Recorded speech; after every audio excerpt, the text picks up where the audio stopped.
I may have to pop welcome Facebook fans. You're listening. I may have to pop in a lozenge at some point. Oh, feel free. You know, I noticed that Andy Bashir's one of his relatives up there on the stage with him was chewing gum. It's a great American tradition. I'm for it. Yes. Oh, it gets you in a lot of trouble in Singapore. Anyway, welcome, Facebook viewers. I'm here. It's Andy Hum here, and I'm here with Maren Johns. Hello again, everybody. And we are going to go live momentarily with pictures and lots of good election news. That was a great night. And amazingly, especially after all those polls. Do you want those polls about Biden? But they are just polls. And we have to really escalate the noise we make so that we'll be heard.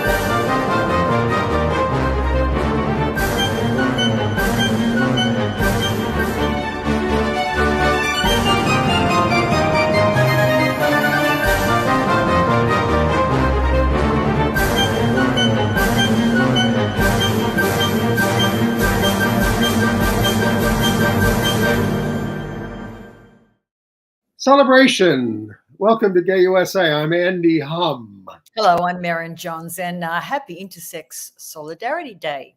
Yes, and it is Trans Awareness Month, and Anna's away this week, but we'll be back next week and for many subsequent weeks until the end of December, when you'll be back again, Maren, for a couple of weeks. Right. I hope everyone's not disappointed when they tune in and Anne's not there, but I am. No. Come on, we're all in this together. We're all in this together. We're all brothers and sisters. And we're very encouraged by the election results in Virginia, Ohio, Kentucky, and Pennsylvania. Yes. We have George Santos survived an expulsion vote in the House. Yeah, they had a chance to get rid of him and they didn't. A mayor/pastor in Alabama took his own life when he was exposed as a crossdresser. And we've uncovered that some book banners were seeking criminal charges against librarians for making porn available to minors. It's not getting out of hand. We've got some gay firsts in college basketball and the NHL. And Hungary freaked out over a very innocent art exhibition that showed elderly LGBTQ Filipinos. The gay games got underway in Hong Kong amidst controversy, and in Guadalajara, there are 2 sites this year. And in more international news, President Biden has suspended Uganda from a trade pact over its kill the gays law. A gruesome and macabre anti-gay crime in Senegal. And Andy's going to fill you in on, hopefully, some treatment for gonorrhea is nearing approval. And Maren and I are going to review Annette Benning and Jodie Foster in Nyad on Netflix. Must be uppercase, Andy. Must be uppercase. But oh yes, but we start with the election results. How about it? A great night for our side. I just heard that 148 LGBTQ candidates won nationwide. We are not going to list all of them, but you can go to victoryfund.org for the list. But how about that vote in Ohio, becoming a very red state, but abortion is now enshrined in their state constitution, the 7th state where voters have upheld reproductive rights in referenda. Yeah, if Ohio can do it, other states can do it. Absolutely. And then it was very encouraging to see Democratic Governor Andy Bashir get reelected there in Kentucky. Kentucky, that's deep red. What a win. It is deep red. He won over the Attorney General Daniel Cameron, who they obviously both spent a ton of money, but Cameron spent $5 million just on anti-LGBTQ ads. And that did not get him over the top over Andy Bashir, who, is an outlier there in Kentucky. His father had been the governor, so his name was rather famous, and apparently, did a great job because the other statewide offices went overwhelmingly to Republicans. And Andy, can you break down Virginia for us? Because I think there were like 9 winning candidates. What's your take on why so many? Well, the big news in Virginia is that the anti-LGBTQ Republican governor, Glenn Youngkin, has been rebuked. Democrats not only held on to the Senate by 1 seat, as they had before, but they took back the House of Delegates from the Republicans. The Republicans spent $500,000 just on anti-LGBTQ ads. So this is Youngkin threw himself into this. This is, going to make him a national figure. He's going to get both houses of the legislature, and that's going to boost his stock, and he's going to maybe run for president and all that stuff. But now he's back on his heels. Now, in some of the races, Donica Rome, we have a picture of Donica, transgender, has moved from the House of Delegates to the Senate and is the first out trans senator in Virginia, the first out trans senator in all of the South. Out Senator Adam Eben was reelected. 6 out LGBTQ candidates were elected to the House.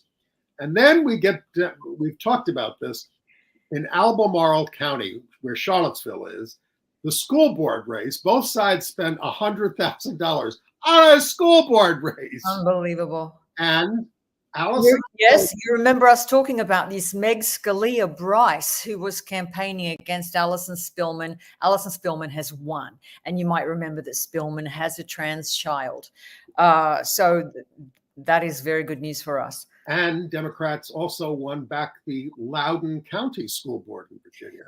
So all that, these school board elections, it's crazy that people are spending all this money on them.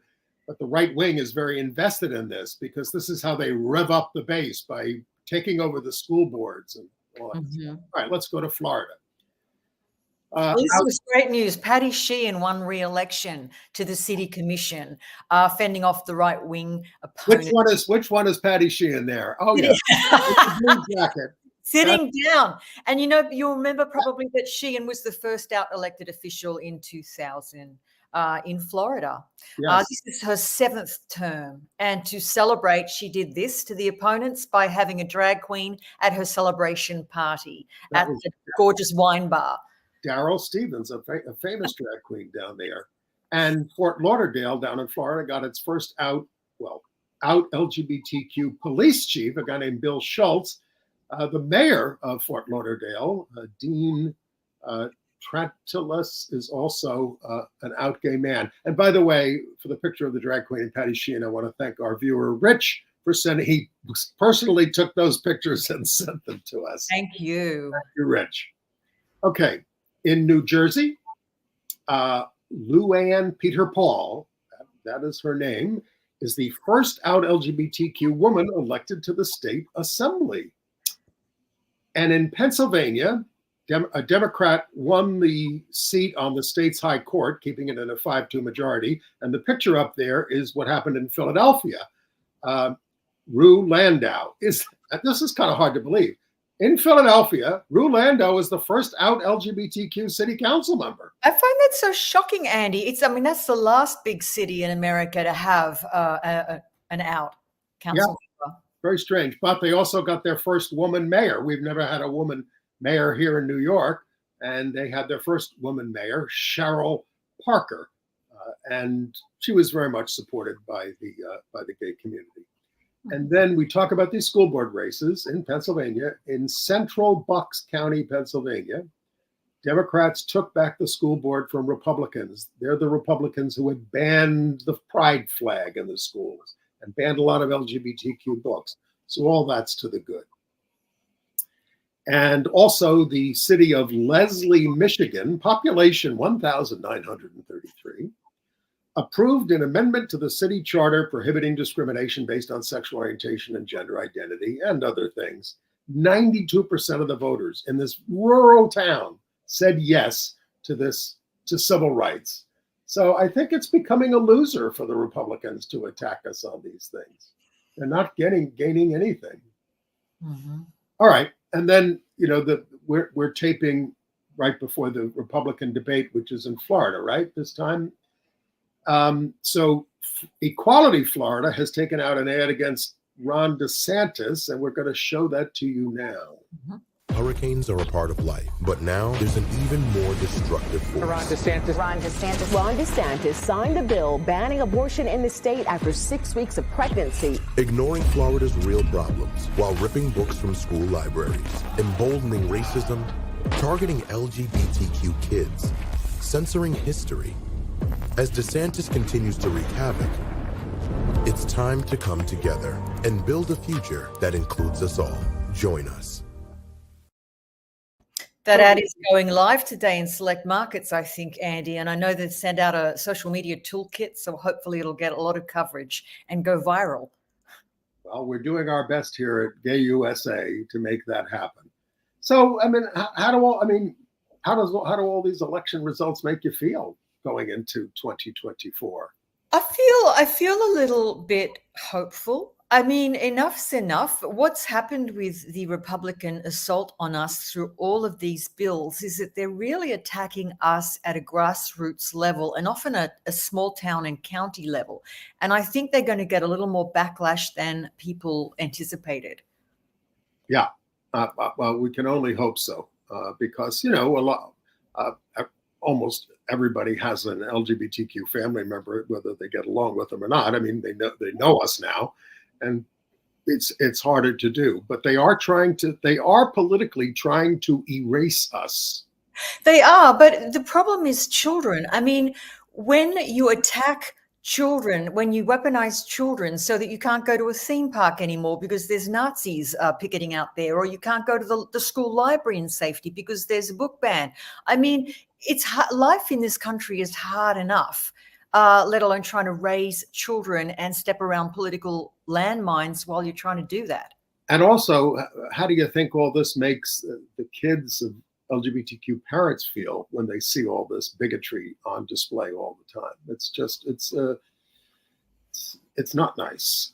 Speaking of not nice, we talked a lot about Mike Johnson, the new Speaker of the House, or I guess he should be called the pastor of the House of Representatives, and it's all bad. But what else did we learn about him? I don't think we mentioned that he is attributed.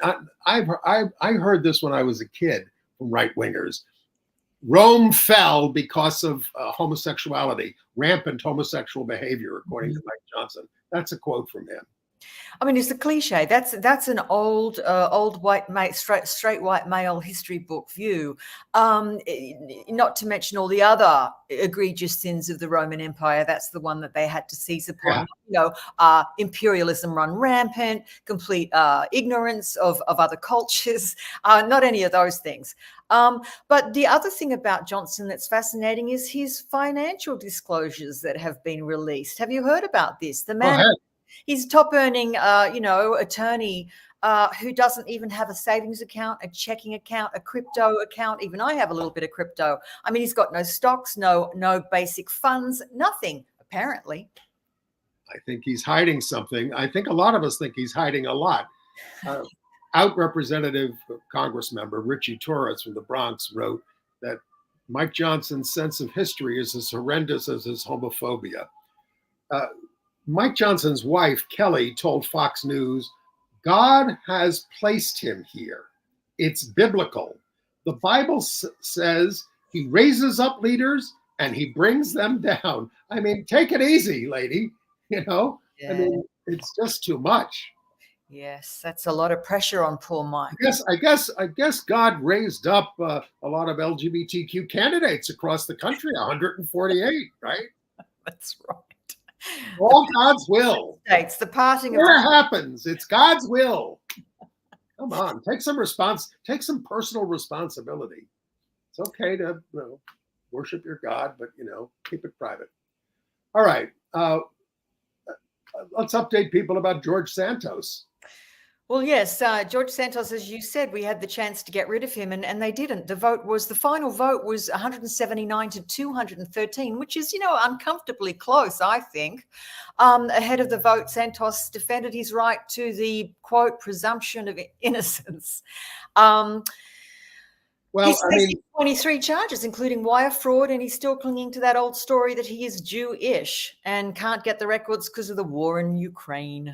Well, next week, the House Ethics Committee they said they've done a lot of work and interviewed a lot of people, 40 witnesses, and they're supposed to come out with some kind of next steps on November 17th. But it actually wasn't that close a vote because you got to get a 2/3 vote if you're going to expel someone. I just would have loved to see a landslide there. It just looked for me, it was just like, oh, really? How can people be even that divided? But yeah, it fell short. So. Well, look, they're all saying the same thing, which is, wait until the evidence comes out. But I mean, it's evident to everybody. House Republicans also continue to stuff the appropriations bills with anti-LGBTQ amendments. The Interior, Environment, and Related Agencies bill contained a license to discriminate riders, letting people and organizations discriminate against LGBTQ people under the guise of religious liberty. Thus, if a Park Service employee wants to refuse entry to a same-sex couple because of their religious reasons, that would be okay. They also added pride flag riders, prohibiting flying pride flags at covered facilities under these agencies. And it also prohibits DEI, diversity, equity, and inclusion programs. So just awful. All right, a federal judge in Florida, I just learned this, dismissed a challenge to the state's ban on trans girls and women's sports. So that's going back and forth, may end up in the Supreme Court at some point. All right. How about the story in Texas? Did you read the story about what happened at Sherman High School? No. Okay. Catch me up on that one. Well, they had a production of Oklahoma, and the guy who got the male lead, Curly, in the student production at Sherman High School, is trans boy. Oh wow! Was very excited, and then they just said, you can't play that role because you're trans. His father, his name is Max Hightower. His father said his son is devastated, but is ready to fight. The district also postponed the opening from December to January, citing the mature themes in Oklahoma. Now, Oklahoma's got some serious themes. There's some violence and all that. But wow, Oklahoma was the Broadway show. It opened right during World War II, and it's kind of the show that Americans clung to, Americanism and nostalgia for the past and all this kind of stuff. I mean, it's the show is more than that. It's got wonderful songs, but that is the way and they're treating it like it's Lady Chatterley's Lover. Right. I mean, but also, like, I went to a single-sex school. I went to a single-sex high school in which, it would have been bizarre not to have some kind of fluid approach to casting school plays and variety shows and things like this. I mean, it's just mind-boggling as far as I'm concerned. Did you take on any pants roles, as they say? I mean, I can't even remember, but all of it was so burlesque-y. I mean, it's kids performing. I mean, they're being somebody they're not. Come on now. Right. Also in Texas, the man charged in the fatal slaying of trans Malaysia Booker, 22, in Dallas in 2019. This was a very famous case. She got into a traffic accident and a whole gang surrounded her and beat her up. And then they had a rally there and she stood up for herself. But some days later in 2019, she was killed. So this guy, Kendrell Lyles, 37 years old, was sentenced. He pled guilty to 48 years in prison. And now prior to the murder, but I shouldn't say that. Lyles was known to frequent an area to meet trans sex workers, but he's also charged with two additional murders in nearby counties. So this guy is quite a character. But he will be in prison for most of the rest of his life. Wow. Shall we move to Alabama? Speaking of people with Sure. multiple lives, this story was just incredible to me. Very sad. It's sad. It is sad, isn't it? In Alabama, a small town mayor Bubba Copeland. He was a grocery store owner, he was a mayor, and he was a pastor. He's taken his own life after he was exposed online for, I suppose, cross-dressing and also posting things to the internet on Reddit and such formats like that about, erotic fiction about transitioning and being quote-unquote transgender curvy girl Brittany Blair. So this is the mayor of Smith Station. He was 62, and after a slow police chase, he did shoot himself. He's a father of 3, and right after he was exposed, he told congregants that he had been the subject of an internet attack, so that this wasn't him living a double life online. This was sort of somebody trying out to get him. He said, "The article is not what or who I am. I apologize for any embarrassment caused by my private and personal life that has become public."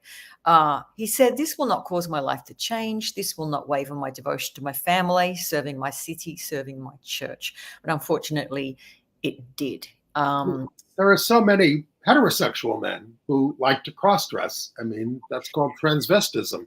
And, they don't identify, most of them, with the trans community, but it's something that turns them on. And that makes them feel better about themselves when they do it. I mean, it's hard to know what he was. It's hard to know how he identified. He did say his wife knew about it, and it was sort of like fun that they had. And it's not known. I don't think he has any record of anti-LGBTQ public messaging. So he was a Baptist preacher, but not in the Southern Baptist Church, but he was a Baptist preacher. My takeaway from this, Andy, is just the sadness I always feel at right-wing people who live double lives, because they can't fully integrate all the parts of themselves. Well, most people who engage in that kind of cross-dressing, they don't really want to be out in public well, they might want to walk in public, but they don't really want to be known for that, as opposed to people in our trans community who do. Although look at Eddie Izzard, he did go from cross-dressing to he did transition. So you just never know. This is somebody's journey, and he didn't get to make the full journey, obviously. So it's all we want people to be able to be who you are, and not be ashamed. Yeah. All right, in Des Moines, Iowa, it has come to light that some residents tried to bring child pornography charges against the West Des Moines School District, targeting the books Genderqueer and All Boys Aren't Blue, calling them pornography. Terry Patrick is a Moms for Liberty candidate for school board there. Since the attempt to bring criminal charges, the state has since passed a law making book banning very easy, but these two in particular were banned. So, she's now running around saying any book that has sex in it is pornography, which includes the Bible, of course. Though she said we might make exceptions for extreme classics, like the Bible, I guess. I mean, goodness me, define an extreme classic. Terry, apparently she lost her run for the school board, by the way. I heard. She was, that was yesterday, and she did lose, but she is listed as the education chair for the Polk County chapter of Mums for Liberty. And she's very upset that she's gotten so much publicity about this. All right. You want to talk about the CEO of Target? Yeah, I thought this sounds like a bit of a throwback, but Fox News did report that Target CEO Brian Cornell went on the telly the other day, CNBC, where he actually discussed the retail giant's horrific experience about all the backlash they endured from having those pride items that they were selling, whether they were, swimming bathing suits or T-shirts or ball caps, all that stuff. But he actually said that employees felt more unsafe at Target than they did during the COVID pandemic, the George Floyd riots, all the Black Lives Matter protests, any other time in their living memory, they felt most frightened of being in the store working during that backlash, which I thought was pretty shocking. He said he's got 10 years history with the company, and he can tell you this is the worst. And so the right wing fires back and says, well, you've made it unsafe for us to bring our children into your store where they have to see gay stuff. He said that it's unclear how they're going to handle what they call heritage moments in the future, like Pride, Black History Month, or Latin heritage. He said they may time them differently. I don't know what that means. Maybe they'll celebrate Pride in December. I don't know. I don't know. That's a tough one, actually. All right. A grim story out of Florida. A guy named Herbert Swilley, 55 years old. His husband, Timothy Smith, 59, was found dead in their Ocala home, brutally murdered. And Swilley went on GoFundMe and raised thousands of dollars to help himself out in the wake of the murder. And now he's charged with first-degree murder in his husband's death, also charged with witness tampering. A mutual friend told police that Swilley had a history of violent outbursts. Smith was remembered as someone who wanted to empower others and for his kindness. Now, it's a terrible story, but it's also a good time to note that, domestic violence is a problem in all communities. And it was good to see even our horrible Supreme Court poised to uphold the law denying firearms to those convicted of domestic violence. Even Amy Coney Barrett said, no, we don't want to give guns to people who are committing these kinds of crimes. The only sympathetic voice of the court was, of course, Samuel Alito. All right. In Virginia, the Republican Attorney General settled a lawsuit with a wedding photographer who refused to do a gay wedding based on his Christianity. State cited the SCOTUS decision, the Supreme Court decision, in the favor of that web designer who didn't want to design wedding things for gay couples. He was represented by this guy by Alliance Defending Freedom, which is Mike Johnson's old outfit. Yes. Oh, Johnson, by the way, and his 17-year-old son have anti-porn software on their phones. Did you read about this? No. Oh, they watch out for each other. It's something called Covenant Eyes, so that they can see what's going on each other's phones. And okay, you want to do that, all right, but there are national security concerns that he's letting a third-party tech company Exactly. scan all of his electronic devices. Absolutely. That was just incredible.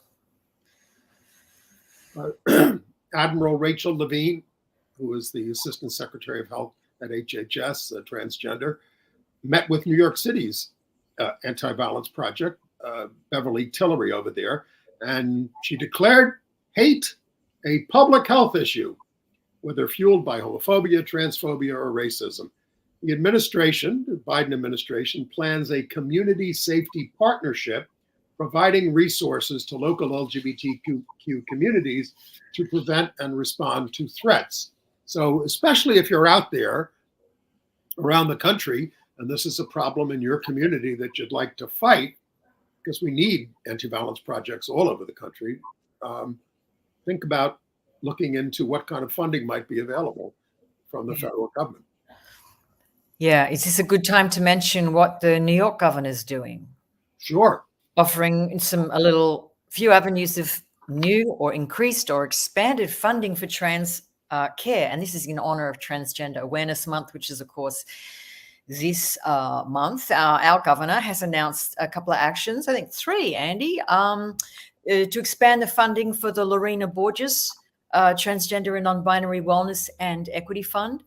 And the officers in general services and employee relations take action to strengthen the workplace. That's the other thing, because as we know, accessing the workplace as a transgender person is incredibly difficult and non-inclusive at the moment. This will be for state employees that identify as transgender.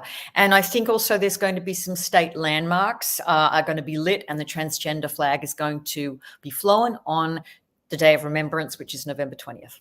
Everything from the World Trade Center, or whatever they call it now, to Niagara Falls are going to be lit up in what are the colors? Pink, white, and blue. Yep. November 20th is the Transgender Day of Remembrance. But again, on this show, every day is the Transgender Day of Remembrance. And you mentioned Intersex Day of Solidarity, which is the day we're keeping today. Also, it's alternatively called Intersex Day of Remembrance. It's also known as that, but this is an annual observance. November the 8th is today to raise awareness of the human rights issues faced by intersex people around the world. And of course, the main one is medically unnecessary, non-consensual interventions in the body are violations of human rights. And I was encouraged watching the morning show, CBS Sunday Morning. They did a whole feature on this, interviewing a woman who was born intersexed, and yet, they always want to go in, the doctors, and fix you and make you one thing or the other, even though it doesn't align with who you are. I mean, it's not. I mean, they want to change the way God made you. It's kind of ironic, isn't it? It's almost like the mirror reverse of transgender. Here we are saying we need to intervene, in intersex people and gender assign them the way we want them. Oh, but you can't choose, So it's really quite something. I learned a lot from it. Okay, let's talk about sports. Oh yeah. Well, are we talking about the Seattle Kraken's Justin Rogers? Do you say Kraken or Kraken?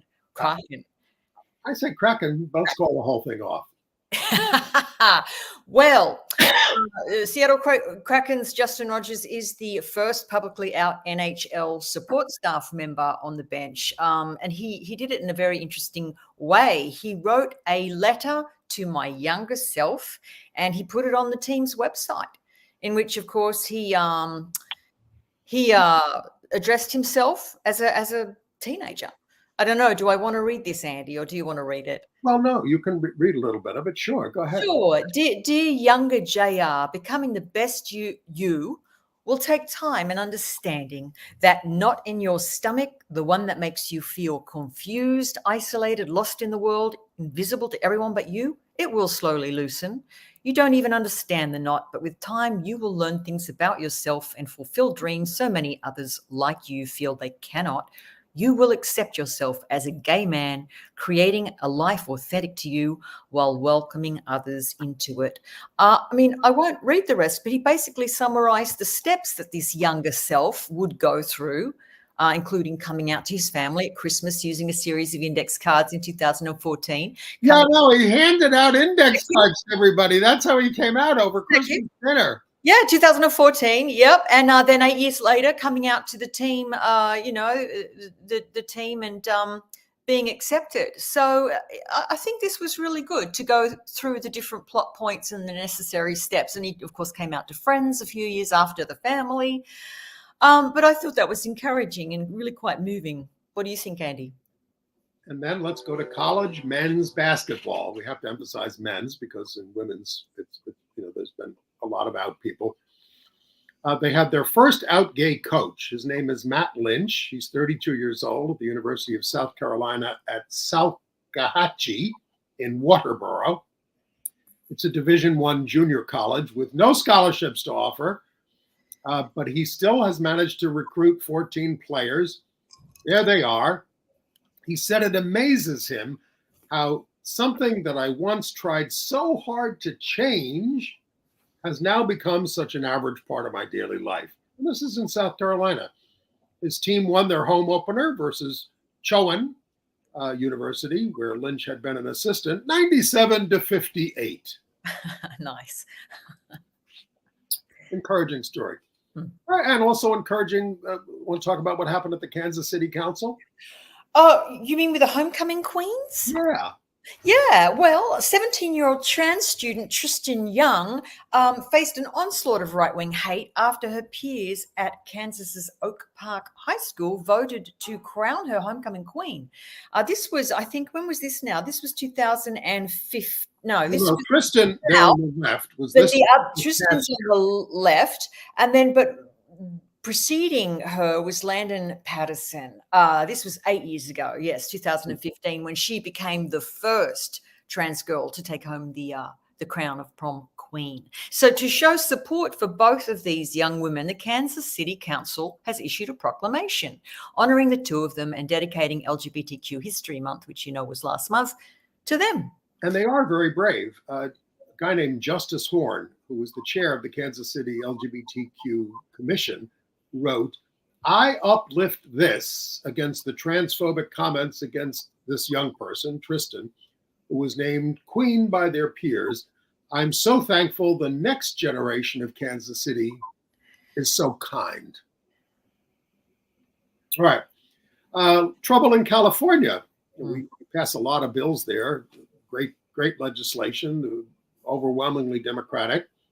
But proponents of 3 ballot initiatives to restrict the rights of trans youth are now free to launch their petition drives for the 2024 ballot. They need over 500,000 signatures for each of them. The Attorney General, who's on our side, Rob Banta, has to title and summarize the initiatives. But he's also waging a court fight over the focus of one of them that compels school districts to forcibly report trans or non-binary students to their parents without permission. The second one eliminates students' rights to participate in school activities consistent with their gender identity. And a third prohibits gender-affirming care for minors. That's what he is titling these things. Now these bills, so these petitions, these ballot measures are all being put forward by, is it Protect Kids California? Is that who's behind this? That's what they call themselves. Yes. They don't really care about kids. Yeah. All right. Shall we go to some international news? Yeah. Take me to Hungary. Oh, I was going to also say Lauren Boebert. Did you hear about her? Oh, yeah. Go for it. She's apparently being haunted by the ghost of Beetlejuice. She's now got some serious, I think there's 4 candidates who are gunning for her now for next year. But the one that's being blessed, if you like, is first-time candidate and attorney Jeff Hurd. He's a Republican and he's going to challenge her. And he's got the it's Colorado's 3rd congressional district, right, in the primary. But he's got the blessing from a chap called Ty Gates, who says that he believes Hurd can do a better job representing the rural counties residents than the incumbent Boebert has. He says, "I'm not very pleased with Lauren," Gates said. "I don't think for our rural community, the only time we see her is when there is a campaign or something like that. Honestly, I don't feel like we're getting the support and our voices are being heard. And I think Jeff can do a better job at that, because she's, vaping and fondling her date's genitals in the theater." Well, that's the thing. She's sort of, she's an awful person and she's awful 24 hours a day. But what they're getting her for is sex, basically. Yeah, it's like she's making a mockery of people who look. Good luck to him, Jeff Hurd. I hope he does well. Well, okay, but that's the Republican guy who's running against her. Actually, there's 2 Democrats, isn't there? A guy named Frisch is running again against her. He almost beat her the last time. So I would hope, and if they can get rid of Boebert, it might be harder to take the district. Right. All right. Did we want to do obit before international, or do we want to do international? Which obit are you talking about? Andrew Lumsden, I think. Oh, we do him in international news. Yeah. Well, you do. Okay. We'll get to the end here. Okay. But in Hungary, the culture minister of this neo-fascist country, where some of my people are from, fired the National Museum director over a photo exhibit that documented a community of elderly LGBTQ people in the Philippines. We have one of the photos that, oh my God, it's so controversial. Yes. Now, it's about older LGBTQ Latinos who have shared a home for decades and cared for each other as they age. Some were in drag. The minister said it violated a law that bans display of LGBTQ content to minors. The director of the museum, Laszlo Simon, was fired, and a notice was put up at the Hungarian National Museum restricting access to the exhibit to over 18s. Simon is a member of the ruling Orbán Fidesz party. Says he respects he rejects the charge that he violated the law or that children needed to be protected from the exhibit. Yeah. I mean, it's incredible. It's all, those photos are in an anthropological light, if we can even still talk about that as a kind of genre classification anymore. But they're clearly not, celebrating or LGBTQ identity in any way that you could even associate as being dangerous to children. The photographer the actual woman who took these photos, Hannah Reyes Morales, has said that she's beyond saddened. Speaking to AP, she said, what is harmful is limiting visibility for the LGBTQIA community and their right to exist and to be seen. Well, Viktor Orban, the fascist leader of Hungary, is also rather sad because his allies in Poland lost the last election, and he's not going to be king of Europe. But the gay games are underway, and they're not in Europe. They're not in the Western world. They're in Hong Kong and Guadalajara. There's a bunch of them in Hong Kong. And this event is being attacked by the Beijing-installed patriots-only government there. 8 lawmakers called for the games to be scrapped for spreading Western ideology. The Gay Games co-chair, Lisa Lam, said all local laws are being followed. Now, go ahead.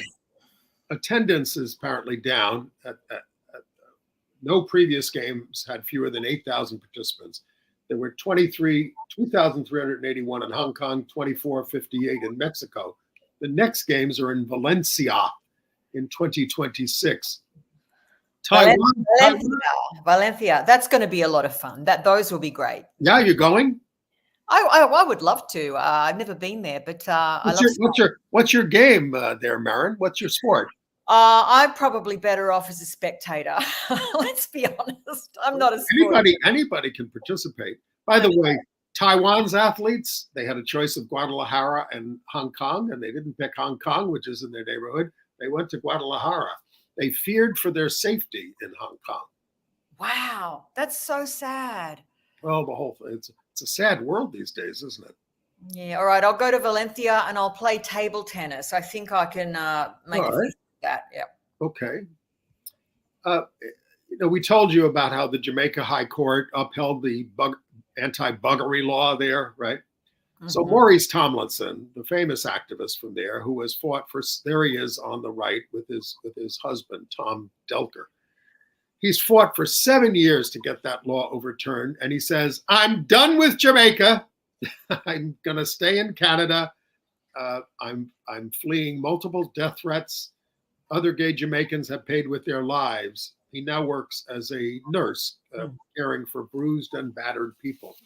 It's so sad. It wasn't the story that he had to go home to Jamaica because his parents were ailing and he wanted to care for them as they died. And to feel like he can't even be safe. He cannot. I mean, you'll correct me if this is wrong, but I think 1 in 3 Jamaican men who have sex with men have the HIV prevalence is the highest there per capita of that group in the world. And this is ignorance. It's so repressed. I believe Outright Action International, or Outright, the group that deals with gay asylum seekers, LGBTQ asylum seekers, I think the biggest number here come from Jamaica. Yeah, people just want to get out. Well, you can be put in jail for 10 years in Jamaica for even holding hands with a person of the same sex in the privacy of your bedroom. So that is one hell of a law that needs to be overturned. Right. All right. President Biden is standing up for us. He suspended 4 nations from a trade pact to promote economic development in Africa, including Uganda, for gross violations of internationally recognized human rights, citing the recent Kill the Gays law. The Ugandan officials are very defensive about this, calling it a violation of their rights to get suspended. You're not entitled to this aid. Russia and China, of course, will trade with them without regard to human rights. They also suspended were Niger and Gabon, which just had military coups, and the Central African Republic, which just scrapped their limits for its president. And also in Africa, not only do you have to kill the gays, you have to kill them again. In Senegal, they dug up a man from the cemetery after they discovered that he had been gay, and then hundreds of people gathered to set his body on fire. They've arrested 4 suspects, just 4. Who knows what all of these other people standing around are going to, what justice they're going to have to face. But this is incredible. The man was 31 years of age, named locally as Sheikh Fowl, I think. He was buried in a cemetery in central Senegalese town of Kaolack on Friday evening, because he wasn't allowed to be buried in his hometown of Touba, which is in a holy Islamic city. So first of all, he couldn't even be laid to rest where he would have liked to be laid to rest, and then they dug him up from where he was. It's grotesque, of course. Yes. Even the local religious leader called the burning, reprehensible, and they are taking action against some of these people. But it shows you it's a very popular thing. I mean, of course, the guy was already dead, but it reminds me of the lynchings in the South that happened forever. That's why the NAACP was formed. They used to not only hang people, but burn them. And there'd be big crowds standing around cheering and taking photographs with them and all that. Yeah, shocking. We mentioned Poland. Yes, a coalition of centrist and left parties beat out the reigning reactionary ruling party. But that Law and Justice Party is trying to hang on somehow, trying to create a myth of a stolen election. Sound familiar? Hey, and how about what happened in China? They just had their Women's Congress, right? Oh, goodness me. Yes. Now, this was a doozy. So this is meant to be the Women's Congress, but who has the prime central position is Xi Jinping, country's leader, sitting center stage at the opening of this National Women's Congress, which isn't really for women's equality at all. Instead, they get a lecture on the appropriate roles for Chinese women. He says we should actively foster a new type of marriage and childbearing culture. Adding that it was really the role of party officials to influence young women's views of, state-sanctioned love and marriage, fertility and family. They're going backwards. And for the first time in 2 decades, there are no women in the ruling party. It's the only party in the party's executive policy-making body. None. No women. China going backwards. All right, now let's talk about this gentleman we lost last week in the United Kingdom. He was his name was Andrew Lumsden. He was 82 years old. He was the founder of the United Kingdom's first LGBTQ publication.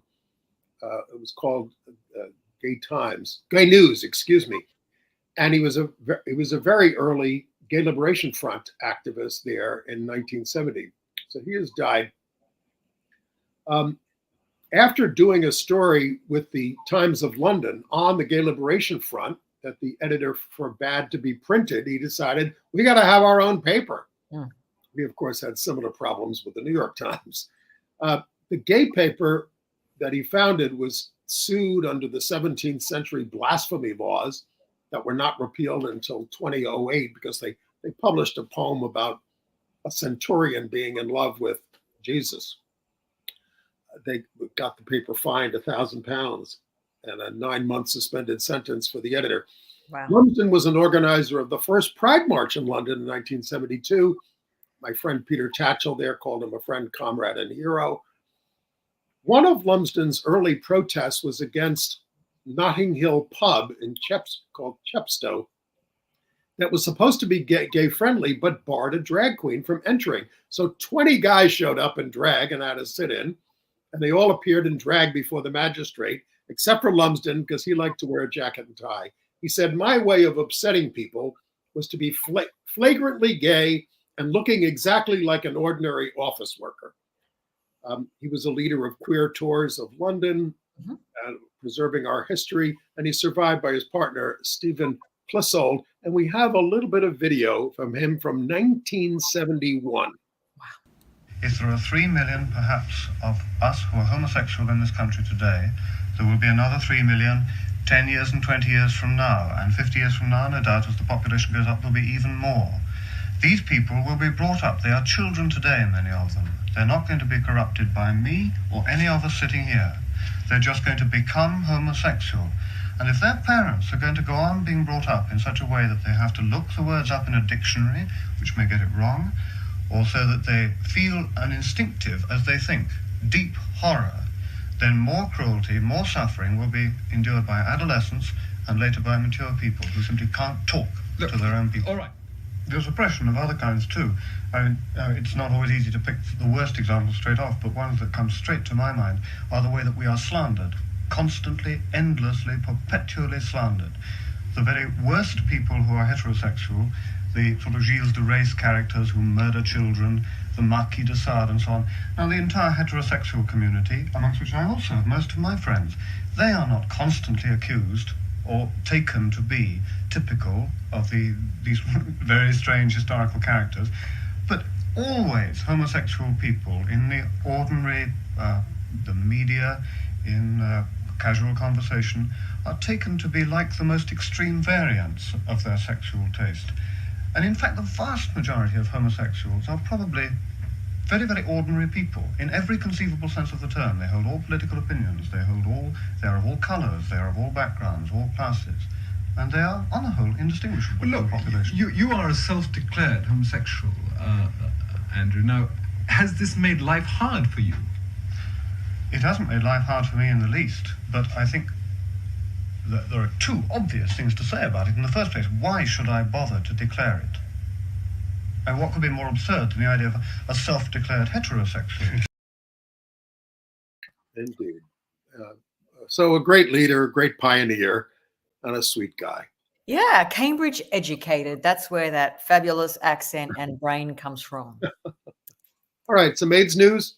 Yes. Hey, I just read that the U.S. House of Representatives, as bad as it is, they defeated an amendment to eliminate HOPWA, the Housing Opportunities for PWAs. That amendment failed, 279 to 140. All right, and there's a new antibiotic on the horizon that has proven effective in its last remaining treatment. It's the last remaining treatment for gonorrhea amid mounting fears of how drug-resistant the infection has become. It's the second most common STI, and only a combo therapy of injected antibiotics and an oral one are working on it now. In my day, I used to go and just get a shot or take a pill.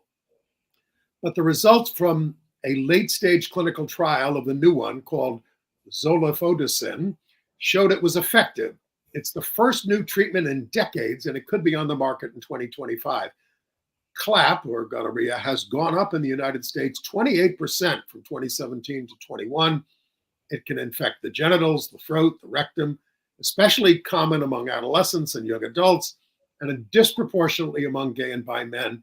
In women left untreated, it can lead to pelvic inflammatory disease and ectopic pregnancies, and it can also raise the risk for HIV infection. So the ultimate fear is that eventually gonorrhea could prove wholly untreatable.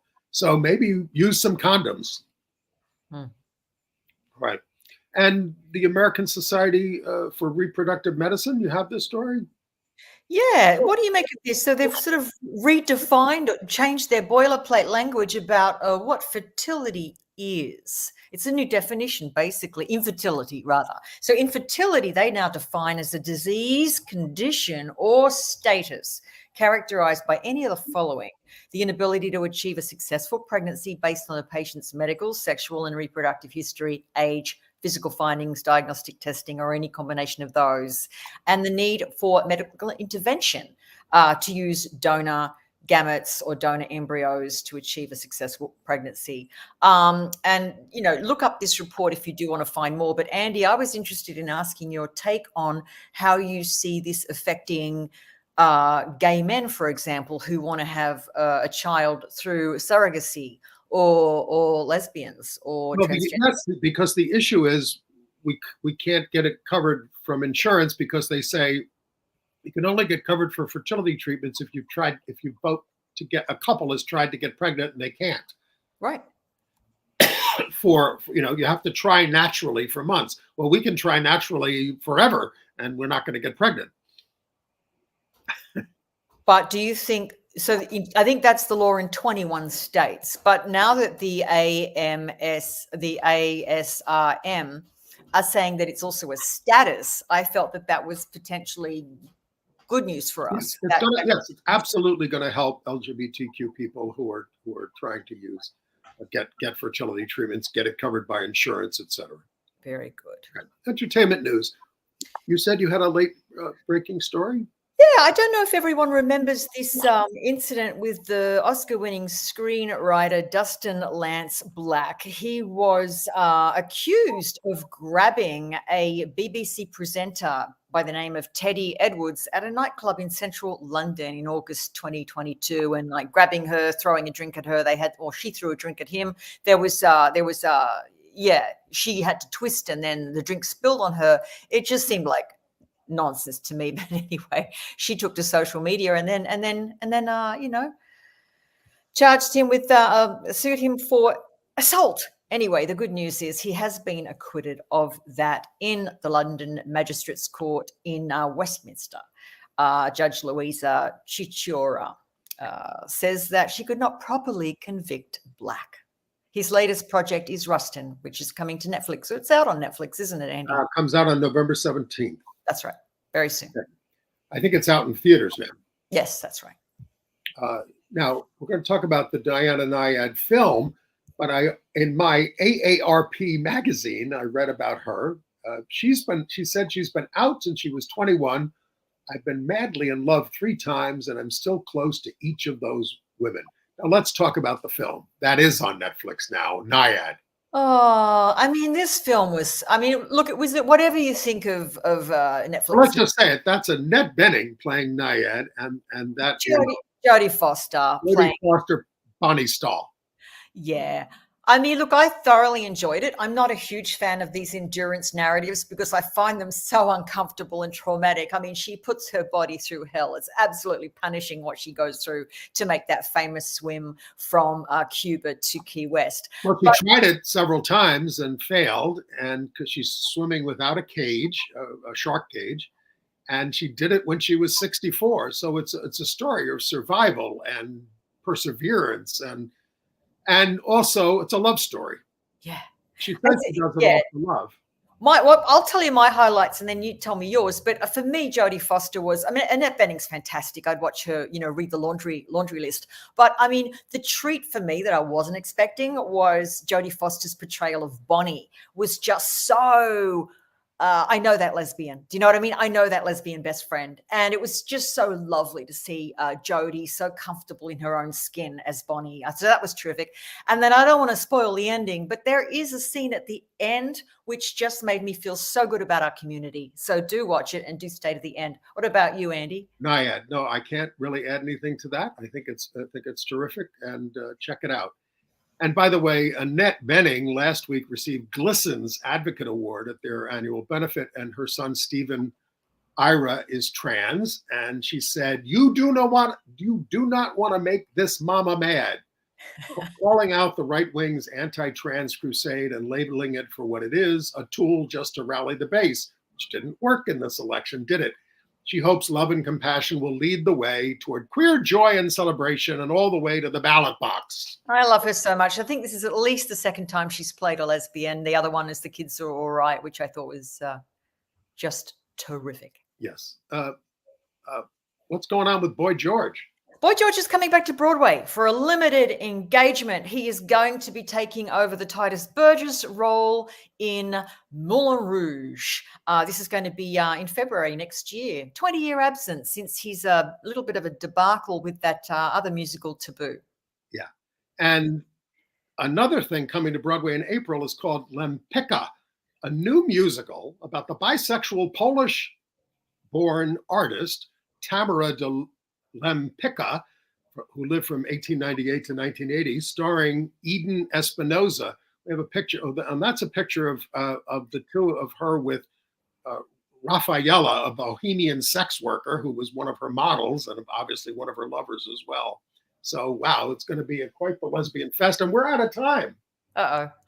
Thanks for being with us, and we'll be back next week. Thank you so much, Andy. See you all, guys. Aaron. Bye.